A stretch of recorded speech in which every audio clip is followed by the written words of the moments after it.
What if I told you there's a simple, just two-word phrase that can basically act like a secret weapon for your brain?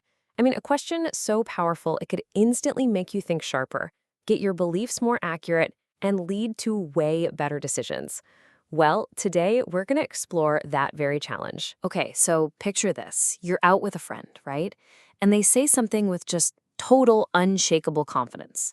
Something like, that new restaurant, oh, it's the best in town. We've all heard this, and let's be honest, we've all said something like it.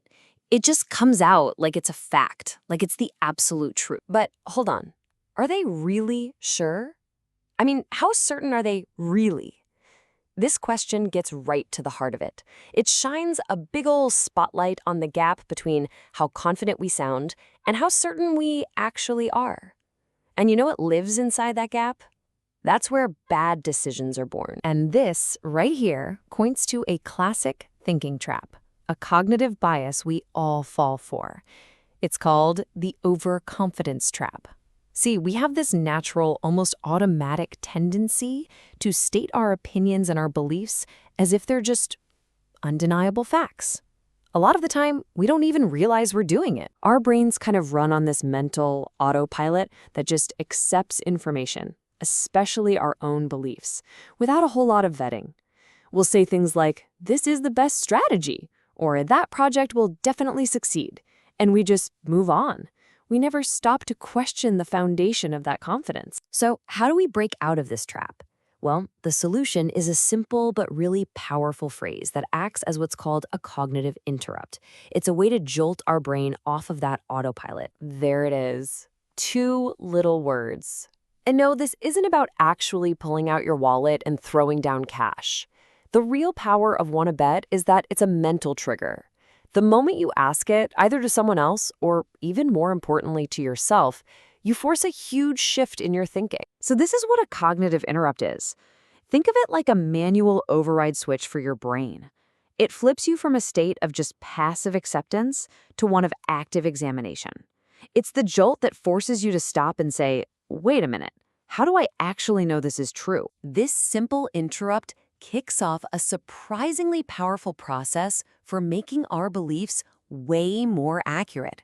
Let's call it the belief vetting loop. Okay, so the process works in 4 basic steps.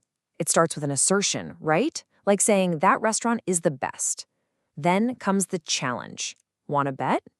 This immediately forces you into evidence scrutiny. You have to ask yourself, okay, how do I know that? Did I read a bunch of reviews, or is this just, a feeling? And that leads to the final step, belief calibration, where you adjust your belief to be more accurate. Something like, okay, actually, it's the favorite I've tried so far. And think about what this does to your confidence level. Before the challenge, you might feel, say, 90% certain. But after that wanna bet question forces you to really look at your evidence, your confidence might adjust down to a more realistic 65%. You haven't abandoned your belief. You've calibrated it. You've made it more honest. So why does all of this matter? Well, it's simple. Better beliefs lead directly to better decisions.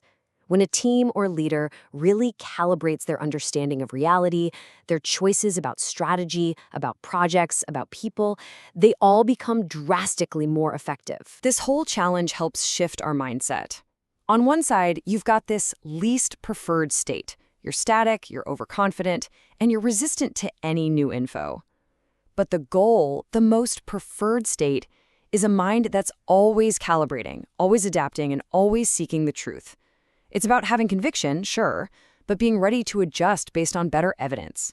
And that right there is the heart of intellectual honesty. So how can leaders put this into action? Well, it really starts by building a culture of psychological safety, a place where challenging assumptions isn't seen as being aggressive, but as being helpful. You want to train your teams to use evidence-based reasoning. And maybe most importantly, you have to reward people for their intellectual honesty when they adjust their beliefs because of new facts. Of course, this tool isn't some kind of silver bullet. There are a few potential pitfalls that you really got to keep in mind. Yeah, you have to be smart about it. If you use it in the wrong context, the question can definitely create some social friction. And you don't want to get stuck in analysis paralysis, vetting every single minor belief you have. The key is to save this challenge for the really high-stakes beliefs, the ones that truly matter. So I'll leave you with a challenge. Think about a belief that you hold with pretty high confidence. Maybe it's about your work, your industry, or even the world. Now ask yourself, honestly, would you be willing to bet on it? The answer might just surprise you.